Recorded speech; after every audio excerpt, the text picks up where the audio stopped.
Hello everyone, welcome back to the channel. I'm Julie and we've got Kelly here today.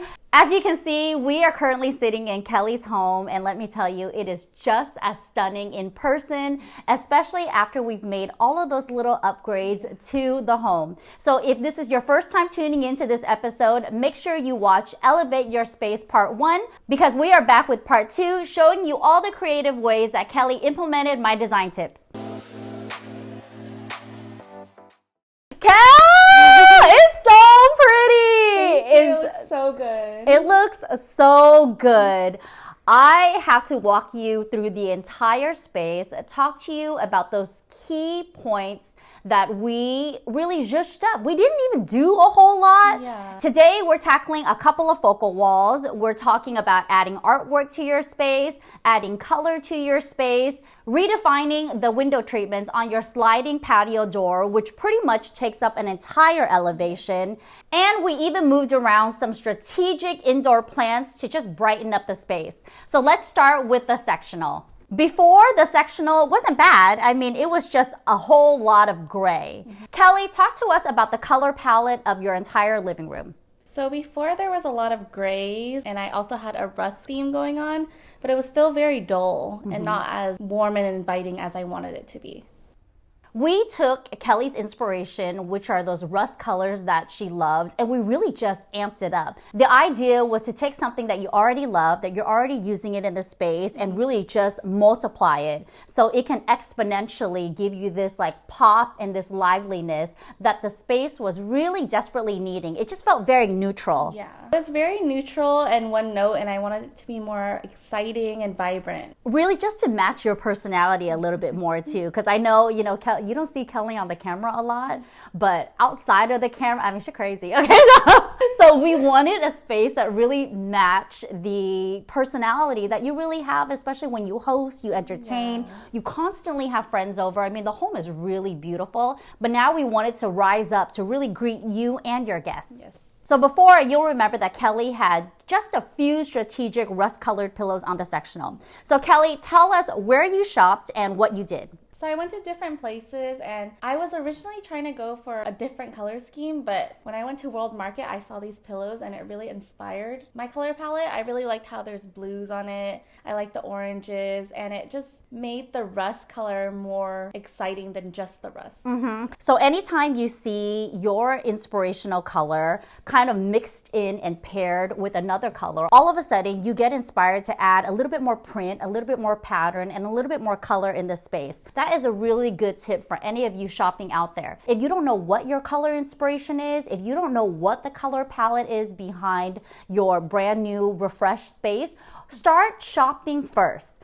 Look for an art piece, a throw pillow, even an area rug for you to pull key colors off of. Use that to inspire all of the mix and match colors that you end up using in the space. Let's talk about this brand new gallery wall. Kel, I am so impressed. I mean, this is a piece that would cost you hundreds of dollars at a home decor store. I mean, what did you do? So I started out with a frame that I had, and we took an old drop cloth. I stapled it to the frame, and then I primed it first so that the paint wouldn't seep through. It took a span of like 2 to 3 days because I just wanted to add more to it. But I'm really happy with how it ended up. So you kind of just started with a base layer, you took a step back, looked at it again. I mean, that's art. Sometimes you might not be happy with how it begins, but really it's ultimately how it ends. Yes. That's so cool. I mean, that's so creative. You're really just repurposing something you already have, you weren't even using, and then now you have this huge new statement art piece that fills up our wall perfectly. You might remember from our previous video, the Come Shop With Me at Home Goods, that we scored these fabulous lamps from Home Goods. The pair of lamps was $120. I think it was $60 each lamp, and it was just perfect. I really feel like the faux leather, that basket weave, it just added so much texture to the space. Do you love it? I love it, and it really warms up the space too. A key designer's tip when shopping for table lamps is if you're trying to add more light to the space, you definitely have to shop with a light diffused shade in mind. You can see that the shade that we specified is completely opaque. There's no light coming out from the shade. The light comes from the top and there's a light source on bottom. But the beauty of our design intent was we're just trying to fill up this long wall. What you end up with is this really beautiful directional light that kind of lights on top, lights on the bottom. And so it almost creates its own third dimension on the side of your statement artwork. So to me, it fills up the wall so perfectly without you even having to like buy any more art pieces or DIY anything else. Yes. And I also love that there's a lot of blank space for the gallery wall to grow.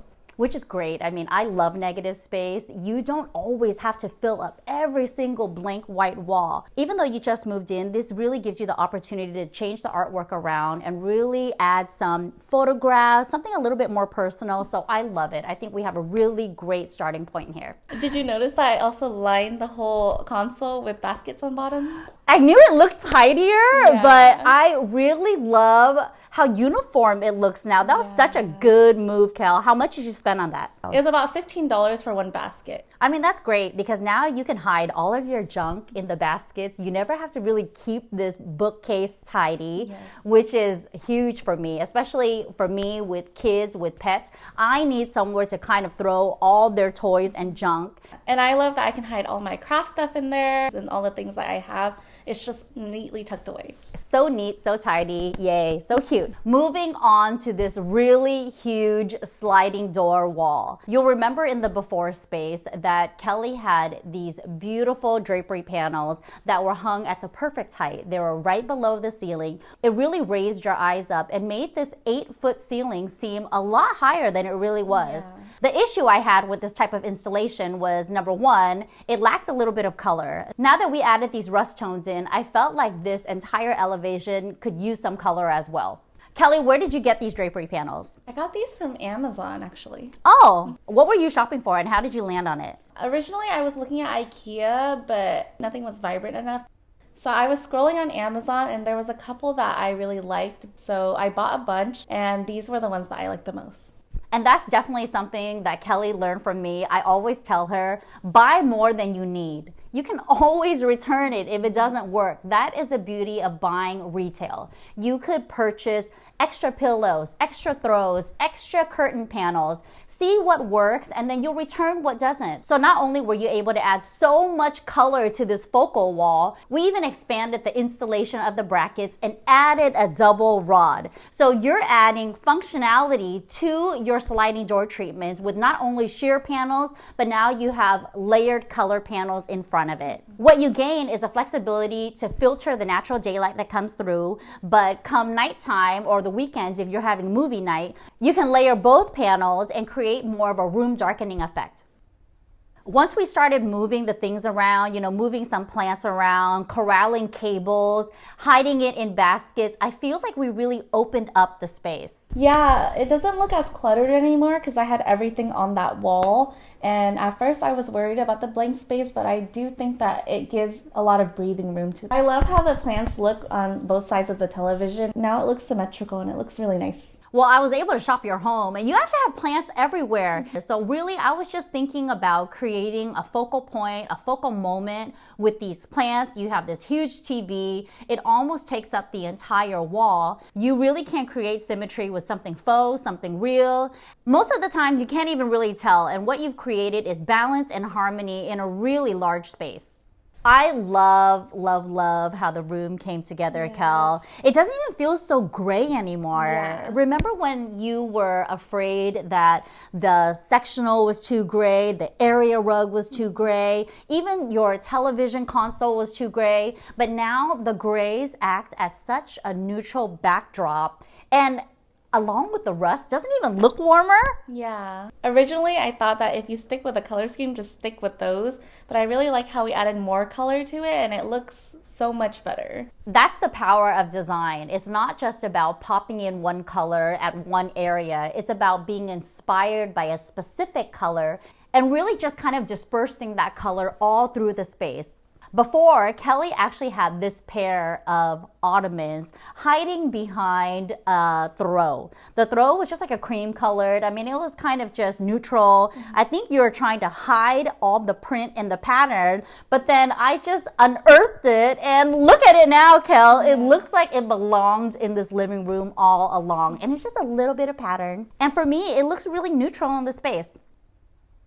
That's it for today's video. Kel, I'm so happy that you were able to take my tips and really make it your own. I totally scored with the shopping. I'm really glad I ended up going to World Market and seeing everything because it inspired my pillows, my artwork, and everything else. And you were able to do this in record time. I mean, tell me how much you actually spent on this whole project. I spent about $494, almost $500. Yeah. Our budget was $500. I had asked you in the comments below, number one, if you wanted to see a part 2 of this video, and it was like almost unanimous. Everybody wanted to see a follow-up. And I was like, hey, Kelly, how much should we spend on this makeover? How much do people typically spend to accessorize and elevate a space? And 500 was around the goal, and you hit it. $494, awesome. We are going to be linking everything that Kelly found in the description box below, just in case you're interested. So the big question on everyone's minds, what room should we do next?